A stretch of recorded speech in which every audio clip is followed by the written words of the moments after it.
important. What are we modeling for our kids? I feel like I'm, always dragging my poor child around, like, hurry up. I mean, I'm hurrying him on everything, and against my own logic and values, and exactly like you said, Ayanna, I'm not giving him time to think, to digest, to chew his food, and definitely. Yeah. So much carb breakfast and snack. And, and so I want to also, I connect with all of those pieces. And I appreciate each of your really eloquent articulation around all of those pieces and the nuances of it. And then there's this other side too that I also want to kind of talk about in terms of like how our kids, I'll speak for me.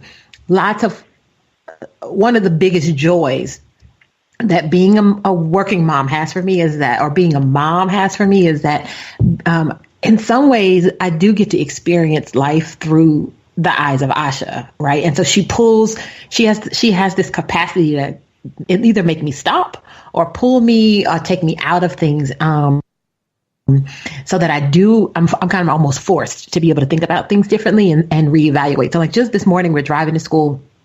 And so we do I drop her off in the morning, but she is in aftercare. A lot of that is driven by the fact that I will teach afternoon classes that don't end until 4 and school ends at 3 or 3:10 or something, right?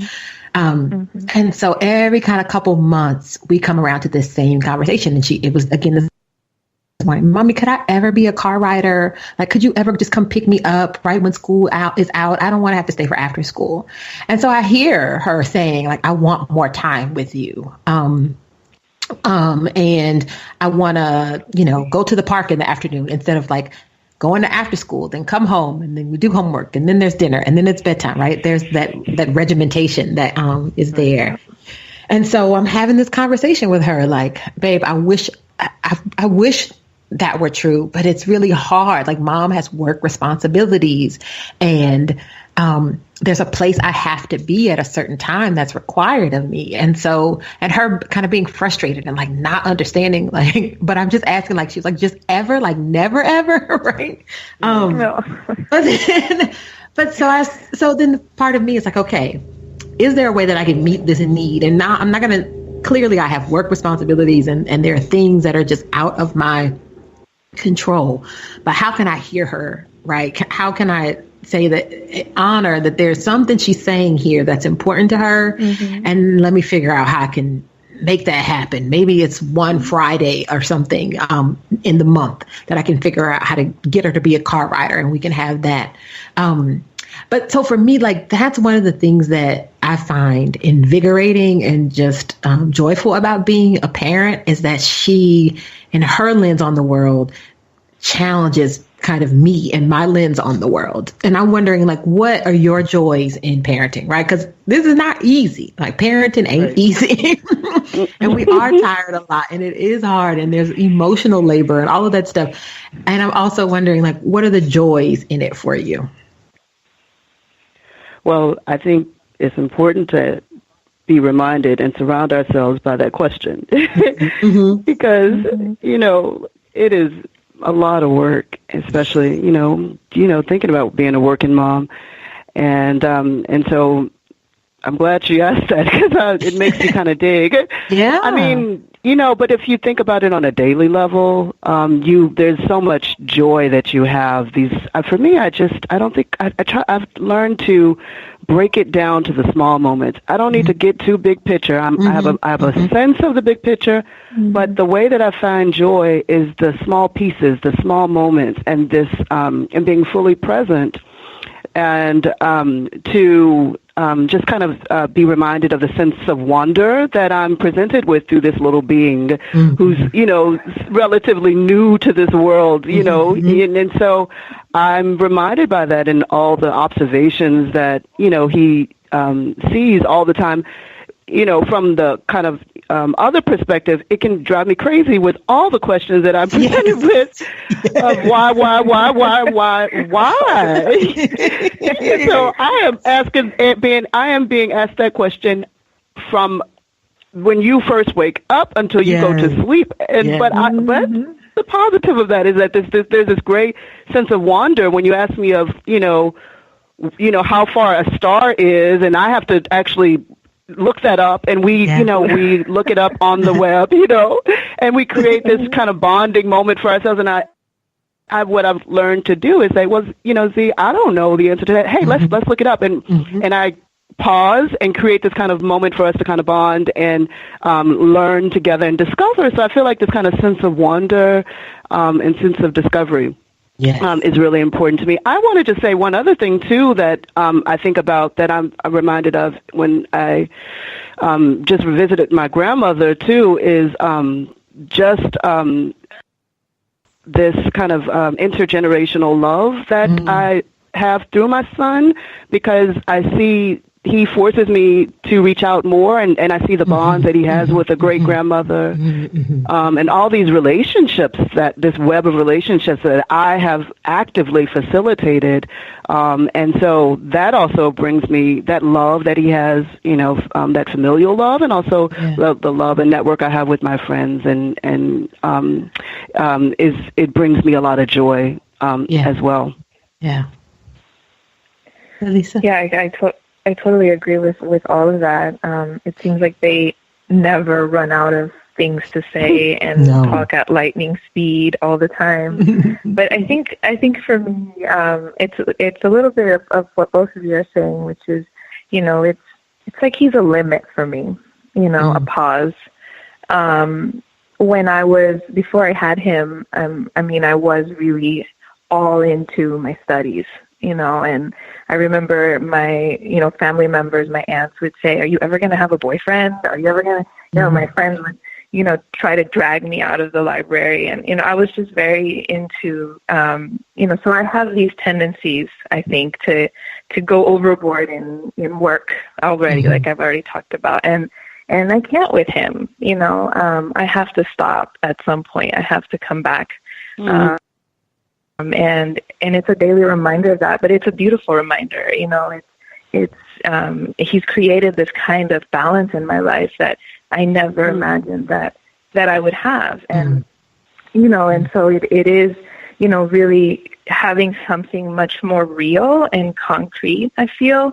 And this isn't to judge anybody who chooses not to have children. Everybody, again, has their own journey, but for me, this is more real. It's more valuable than anything else. And so if something shitty is going on at work, and or something is happening, something is always happening, I can always kind of remember what's more important, what's more valuable, what's happening. Is my child in good health? And in many ways, like you were saying earlier, Ayanna, it's having the opportunity through him to live this kind of crazy, creative, nonsensical world that they inevitably live all the time, and that at least one of the biggest fears I have is that I will, that I need to support that in him, to not have him grow out of that too soon. I think it gets taken away from us too soon, that imagination, that freedom to just kind of think beyond all boundaries. And so, living those kind of crazy moments, Ollie likes to dance a lot, and he, so he just gets up while he's eating and starts dancing, and I was be like, you're digesting, sit down, but he needs to do that. And another thing he does is it's like at the moment when we are the craziest, right when we have to leave the house, we're at the door, or right when we have to get out of the car, we're at school, we got to get out of the car and get into the school, he has to give me a hug. He has to do that. And it's so frustrating because I'm like, right now, we need to go right now. And, the other day he stopped me and he said, I don't know why I always have to do this. I guess it's just my thing, And so, it's like crazy pauses that he forces me to have, when I'm with him. But it's a lot of what you were saying, Nikki, about also just forcing you to reflect on yourself and always try to be a better person, right? And work on these aspects of ourselves that we want to improve and grow in. Work in progress is all like, if there's a tombstone for me, I wanted to say she was a work in progress. Like, you know, one time I remember to this thing. Asha is a character. She is a jokester. She just this morning we were driving in and listening to morning radio, which I always think is horrible. But we were kind of channel surfing, and this one woman was trying to kind of make a joke or whatever, and she was a little bit laughing at herself, like, haha, like, come on, guys, like, you know. And Asha was like, she's not funny at all. And so I'm like, actually, she's not. Right?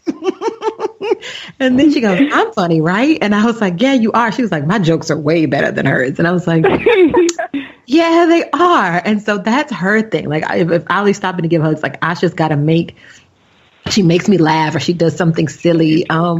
And I remember thinking probably about a year or so ago, I'm trying to do something, right? Probably breakfast, or like grab a muffin bar, put your shoes on, let's get out of the door or something. And she stopped to do something silly. And in my mind, like literally the first thing in my mind was like, you play too much. And then I was like, and then I thought, she's 5, right? Like she's supposed to play too much. Right.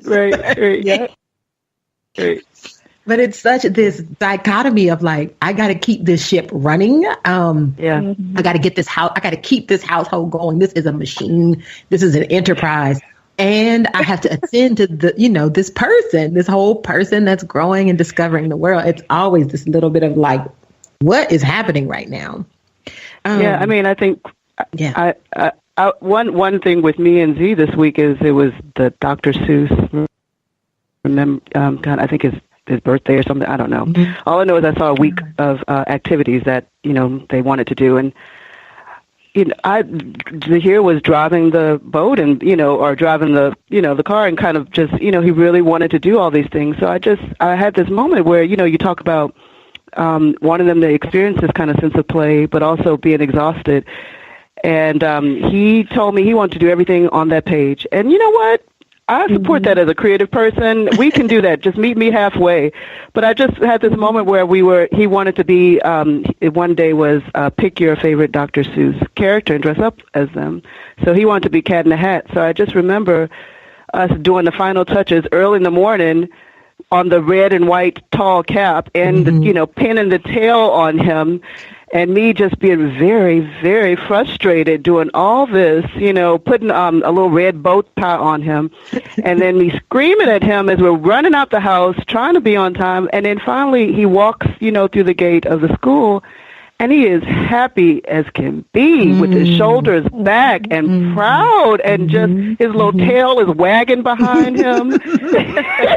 And that little hat is kind of off at a weird little angle to the side, but he is confident as can be. So I just, it is just thinking about that juggling of like creating those moments of, sense of play, but then just also just being exhausted, Exhausted, I know. And that is a lot. I mean, again, in our different chat streams and texts, like sometimes I want both of you all to know that we're all saying the same things, right? Like sometimes it's just like, girl, I'm tired. Like that's, and that's all we got for each other. Yes. And it'll be like, I know, me too, right? Like, yes. Because it is a lot of work. I had dinner with a friend. Asha and I had dinner with a friend who was in town for a conference. And she's a married mom, and she has a toddler. And I was talking about, some of the unique strains of being a single parent. And she looked at me, she was like, Nikki, do you know like how much you actually do? And I was like, yeah. She's like, I don't think you do. She's like, I think if you really knew how much you do, it would not be good. Like she said, I'm worried you might like hurt somebody. And I was like, you're probably right. I probably do kind of suppress the amount of work that's done. Yeah. And I'm wondering for you, again, I want you to share as much as you feel possible, so we don't need to get into details, but I wonder if you could talk a little bit about what happens for you in the workplace that you feel like are misconceptions or misgivings that maybe your colleagues or the structure or system doesn't really account for in you being a working mother, or in particular for you, Ayanna, for being a single working mother? Like, where's the tension in the workplace around this? Well,